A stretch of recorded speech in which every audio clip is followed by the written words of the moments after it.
Shalom, shalom, peuple de Dieu. Moi, c'est l'évangéliste Hortense. Je viens ce matin pour vous parler je veux m'adresser aux enfants de Dieu, à mes frères, à mes sœurs, à tout le monde, ceux qui vont suivre cette vidéo. Je viens pour vous rappeler ce matin que le plus important sur cette terre, c'est l'âme. Tout ce que tu cherches aujourd'hui, le plus important, c'est l'âme. C'est l'âme parce que dans le passage de Genèse 2, 7 dit, l'Éternel Dieu forma l'homme de la poussière de terre. Il souffla dans ses narines un souffle de vie et l'homme devient un être vivant. Donc, c'est à partir de la poussière que Dieu t'a créé. Toi et moi, nous avons été créés. Et il nous a donné un souffle. Et dans la parole de Dieu, on dit que le souffle de l'Éternel est comme une lampe. Et cette lampe-là éclaire jusqu'à nos entrailles. Et tout ce que tu fais, mon frère, ma soeur, Dieu est au courant. Rien ne l'est caché. Car son souffle qui est en toi, tu respires à chaque seconde. Ce souffle-là, c'est une lampe qui éclaire jusqu'à tes entrailles. Ça veut dire qu'avant que tu n'ouvres la bouche, Dieu connaît tes pensées. Il connaît ce qui est en toi. Et tu veux te cacher pour vivre, genre Dieu ne voit pas. Mon frère, ma soeur, il est temps que tu sauves ton âme. La peau, c'est la poussière. La peau là, devant Dieu, c'est une enveloppe. Ça, c'est l'enveloppe, mais derrière l'enveloppe là, ce qui se trouve derrière l'enveloppe, ton âme, c'est ça que tu dois sauver. Parce que là, tu es né poussière, tu vas rester dans la poussière et ton âme va partir. Tu t'es jamais posé la question, à savoir où ira ton âme quand tu ne seras plus de ce monde. Quand ta peau là va repartir dans la poussière parce que ta peau est poussière, où ira ton âme? Tu ne t'es jamais demandé si ton âme est sauvée, si tu es sauvé ou pas. Non, tu vis seulement. Et je vais vous lire un passage dans Marc 8, 36. Le passage de Marc 8, 36 dit, « Et que sert-il à un homme de gagner tout le monde s'il perd son âme? » Que te sers-tu aujourd'hui, mon frère, ma soeur, de gagner tout le monde, de gagner les belles voitures, de dormir dans des grandes maisons? Je n'ai pas dit de ne pas vivre, mais vivons dans la sanctification. Dans la sanctification. De nos jours, il y a des gens qui sont prêts à tout gagner pour perdre leur âme. Il y a des gens qui marchent de nos jours. C'est la peau, l'enveloppe seulement qui y est. Mais l'âme n'est plus parce qu'ils ont déjà vendu leur âme. Oh mon Dieu. Où va le monde? Pourtant, c'est l'âme le plus important. C'est l'âme le plus important. Je vais vous lire encore un autre passage dans Matthieu 10, 28. Le passage de Matthieu 10, 28 dit, « Ne craignez pas ceux qui tuent le corps et qui ne peuvent tuer l'âme.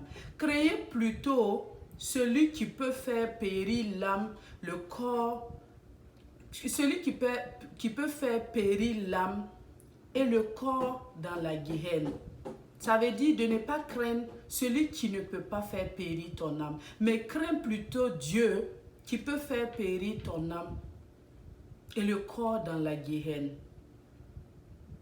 Le trou de la guéhenne. Laisse-moi te dire aujourd'hui, mon frère, ma soeur, que je ne suis pas là pour parler, mais le feu là, le trou de la guéhenne là existe. L'enfer existe, le paradis existe. Il faut que tu prennes conscience de ta vie que, à partir de maintenant, cherche à plaire à Dieu. Cherche à vivre, avoir une vie de sanctification. Tout le monde veut vivre, oui, on veut vivre, avoir une belle vie, on veut avoir le bonheur, mais reste dans la sanctification. Évite d'aller chercher les belles choses et à travers ces belles choses, ton âme va y rester. Et c'est le corps qui va marcher. Et toi-même, tu sais que le corps, c'est la poussière. Ça retournera dans la poussière. Et ton âme, je prie dans le nom de Jésus, que toute personne qui suit cette vidéo, que tu cherches à partir de maintenant à avoir une vie de sanctification. Rapproche-toi de Dieu.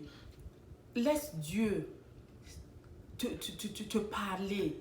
Circoncis ton cœur, comme je dis dans mes vidéos. Cherche à circoncire ton cœur. Cherche à abandonner le désir de la chair, ce qui peut t'amener à perdre ton âme. Arrête le désir de la chair. Essaie de tuer le désir de la chair. Ce qui n'est pas important, arrête. On doit vivre, oui, mais dans la sanctification. Tu t'es déjà posé la question, est-ce que aller dans les boîtes de nuit, ça te sanctifie? Ça va sauver ton âme? Souvent, faire les mauvais trucs, est-ce que cela va sauver ton âme? Haïr ton prochain, est-ce que cela est en train de sauver ton âme? Jalouser ton prochain, est-ce que cela va sauver ton âme? Tu vis dans le mensonge, est-ce que cela sauve-t-il ton âme? Tu vis dans la méchanceté, est-ce que cela sauve-t-il ton âme?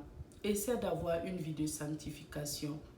Car les choses que essaie à partir de maintenant, de poser des actes, les bons actes dans ta vie. Essaie de faire des bonnes œuvres, d'aimer Dieu qui t'a créé en premier et aime ton prochain en deuxième position. Regarde, aide ton prochain. Vis dans la paix avec ton entourage. Cherche à vivre dans la paix. Cherche la paix. Cherche à pardonner. Cherche à t'avancer plus de Dieu. Recherche la face de Dieu. Aie une vie de sanctification. Cherche maintenant à partir d'aujourd'hui. On a dit que Dieu déteste le péché, mais il aime le pécheur. Donc à tout moment que tu décides d'abandonner le péché, Dieu sera toujours là pour t'accueillir. Parce que sa parole dit que quoi? Que Dieu, il est riche en bonté et il est lent dans la colère. À chaque fois que tu décides d'abandonner le péché pour venir envers celui qui t'a sauvé, celui qui t'a créé, il sera toujours là pour t'accepter. Il sera toujours là pour t'accueillir parce qu'il est plein d'amour, il est plein de bonté. Alléluia. Je prie pour toi, mon frère, ma soeur, afin que Dieu fasse tomber les écailles qui sont dans tes yeux. Que ces écailles-là tombent dans le nom puissant de Jésus. Afin que tes yeux puissent s'ouvrir. Afin que tu puisses avoir le discernement entre le mal et le bien. Afin que tu puisses savoir que c'est ton âme que tu dois sauver en premier. Que le sang de Jésus-Christ couvre puissamment tous ceux qui vont suivre cette vidéo et me couvre moi-même, moi qui suis en train de faire cette vidéo. Soyez bénis dans le puissant nom de Jésus. Shalom, shalom.